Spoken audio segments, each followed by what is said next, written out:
Coming up on today's Hot Zone, a bitter anniversary in Spain, how I take taxis, and a blackout in Venezuela. It's Monday, the 10th of March, and this is the Hot Zone. This is the Hot Zone. Engaging with the news in a whole new way, international war correspondent Chuck Holton brings insight into areas of crisis and lets you help those affected. Hey folks, happy Monday to you. I spent all last week in Virginia Beach doing various TV show appearances for the Christian Broadcasting Network. I've got some really exciting travel planned in the near future, but today I want to look at what happened over the weekend. By the way, if you haven't done so already, please go check out patreon.com/hotzone.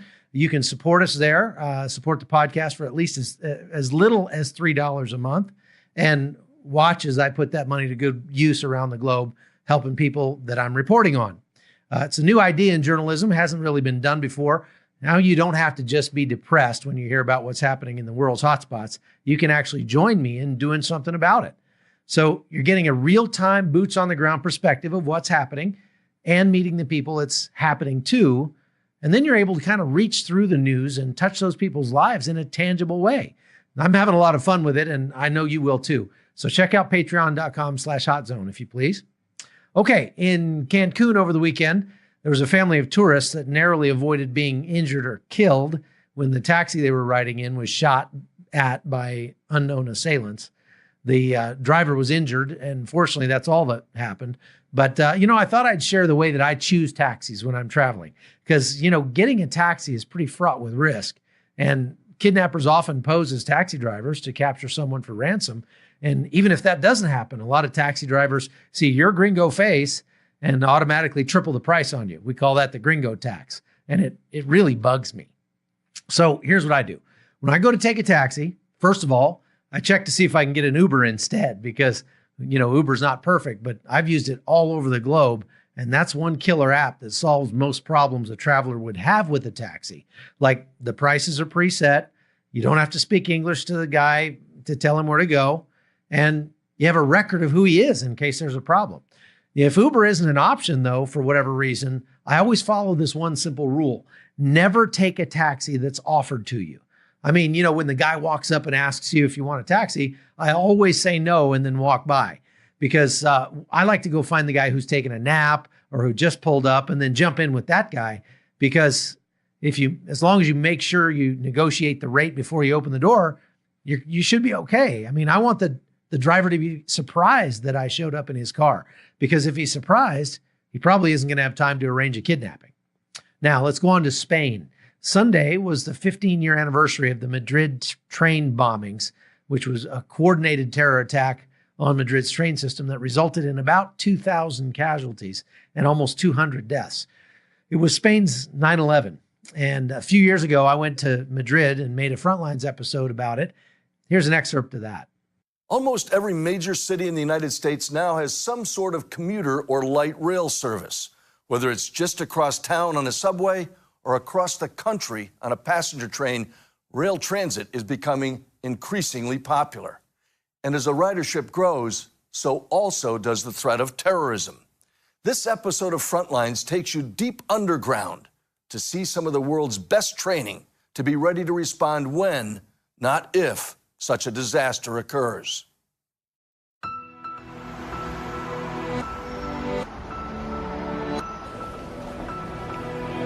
Metro and light rail trains in the United States carry more than 3.5 billion travelers every year. That's 30 times more than those who travel by air. It's a safe and convenient, economical way to get around, especially in crowded metropolitan areas.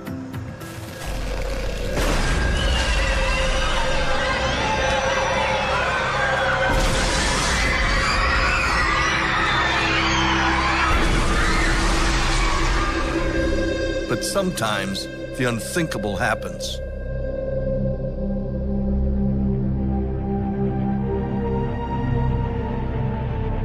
On 11 March 2004, the urban and suburban workers of Madrid set out to work, expecting no more than their average daily commute. At 7:37 a.m., a series of 10 explosions ripped through trains bound for Atocha station.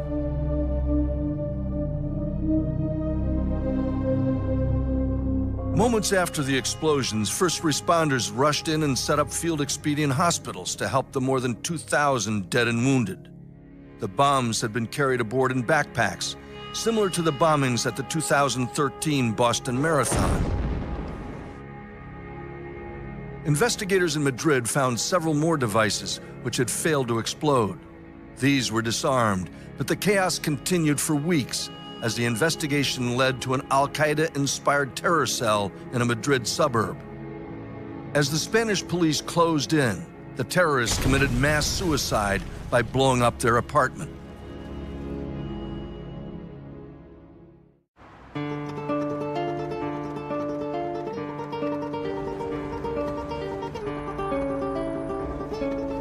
Spain has a very young and cosmopolitan culture, and that's easy to see here on this pedestrian shopping street in downtown Madrid. It's a real immigrant hub, and that's represented by the numbers of people killed during the bombing. 17 different countries were represented. 191 people also means it was the most deadly terror attack in Spain's history. More than a third of Madrid's residents commute using these trains every day. Attacks like this have a profound impact on the culture. Though they continue to use the train system heavily, Spaniards are today much more security conscious. No fear, no revenge, just peace. In the days after the bombing, the government asked people to send messages of condolence, and thousands of those messages were written here in all different languages, enshrined in this memorial to those who died. There's a wall in front that has the names of all those 191 killed.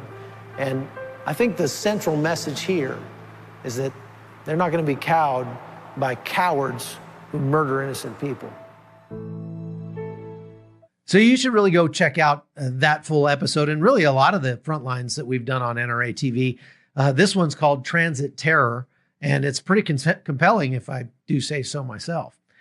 All right, so they had this big blackout all across Venezuela, and it's not actually that uncommon, as you can probably imagine. The people I was talking to at the border, a couple weeks ago, were saying they haven't really had consistent electricity in months, especially on the outside of the cities. People are taking down the power lines and even pulling the wire out of the walls of their houses and then carrying it across the border into Colombia. It's basically dismantling Venezuela in order to eat is what we're seeing. So I talked to the wife of a military officer in Venezuela, and she said, look, the military's not behind Maduro, but nobody wants to be the first guy to stand up to him because he's surrounded by Russian mercenaries from this company called the Wagner Group, which is like the Blackwater of Russia. And they kind of have the generals by the jewels, and they're telling them, look, the minute one of you guys acts like you're going to defect or do something wrong, your whole family's going to get tortured to death before we kill you. So they're just threatening them from top down, and Maduro is emptying out the prisons, arming the prisoners, and then telling them, if you see any soldiers that are crossing the line, you've got my permission to shoot them and kill them. So he's really just ruling by fear, which is exactly what Manuel Noriega did here in Panama right before the invasion back in, 30 years ago this year. And so it's not out of the ordinary for dictators to do that. This power outage, however, is funny because Maduro is saying, oh, it's sabotaged by the United States. They're sabotaging our power grid with cyber warfare, as if there's any kind of internet connected to the power stations in Venezuela. I doubt that very highly. Back in October, they were also having power outages. And at that point, Maduro and his people weren't saying it was the U.S. They were saying it was because an iguana got into the power station and shorted out the power infrastructure there and caused all the problems. So, I mean, look, I really don't believe the U.S. is sabotaging the power grid in Venezuela simply because the power grid was already in such bad shape. It didn't really need our help to collapse. But there is a precedent for it. Before the invasion of Iraq, the CIA dropped strips of metal from airplanes over Baghdad, and they would hit the power lines and hang down and short them out, and caused a big blackout all across Baghdad just before the U.S. troops went in on those thunder runs at the beginning of the war. Now, I never confirmed that story, but I read about it in a pretty reputable book about the invasion, and it makes a lot of sense. It's a cheap, easy way to put the enemy at a disadvantage. And that's one of the reasons I've been saying for years that the U.S. is vulnerable to an attack like that on its power grid. I mean, ours isn't anywhere near as decrepit as Venezuela's, but it's still got its weaknesses. So It is possible that they did that in Venezuela. Most likely, if they did, you'd be seeing on TV a bunch of these metal strips that caused the power outage, being shown by the government to prove the U.S. did it. But if there was a way to hack it, like, I wouldn't put it past the U.S. Cyber Command to do that. I mean, why not? Give it a try. We know they're trying to put the screws to Venezuela every way they can, except for militarily. And if they can create a power outage and cause a nationwide blackout and make it that much more likely that people are going to get so tired of Maduro that they'll finally switch sides, I say more power to them. I mean, I think it's great. Go ahead. I think the likelihood, though, of U.S. military intervention in any way, shape, or form, other than cyber perhaps, is extremely, extremely low for several reasons. First of all, Americans are really tired of sending our boys and girls off to war, and they don't even want to hear about the wars we're actually fighting in right now, much less any new ones. Number two, although a lot of Latin America would love to see Maduro go, at the same time, every country in the whole of Latin America is really sensitive to having U.S. military do anything in this region because of the various invasions and stuff that we've done in the past. I mean, yeah, the Monroe Doctrine is still on the books. If you're not familiar with that, the Monroe Doctrine was a policy put in place back in 1823 that stated the U.S. wouldn't allow any further European colonization in the Western Hemisphere.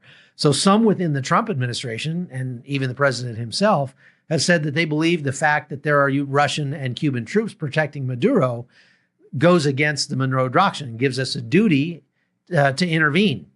However, I really don't think that would work in our long-term interests for the U.S. military to invade Venezuela, because we'd be getting rid of one dictator, but we'd turn a lot of Latin American countries that are kind of on the fence about the U.S. against us if we did that.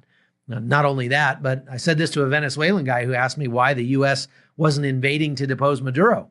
I said, look, I understand why you'd like to see that happen, but I promise you there are lots of people in the United States who are asking, why should I send my son to put his life at risk for Venezuela when Venezuelan men aren't willing to do that?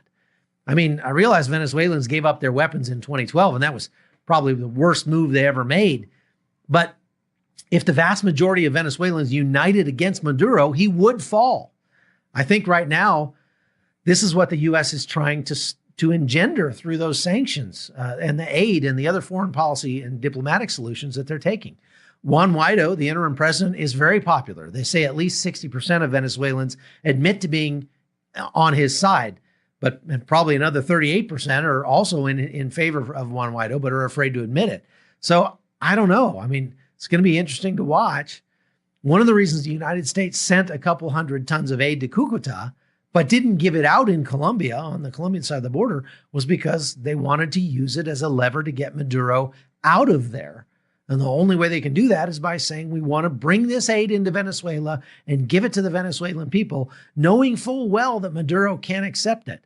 And so it shows him for who he is. There's a difference between what I should do personally when I see another human being suffering and what the government should do. I should help them, right? I mean, that's showing the love of Christ. But there's a difference between that and what the government should do, according to Romans 13. The government is God's agent of wrath against the evildoers. And so that the government shouldn't take over my responsibility of helping the poor and the aged and the sick or whatever. But neither should I try to take over the government's responsibility of being an agent of wrath. That's called being a vigilante.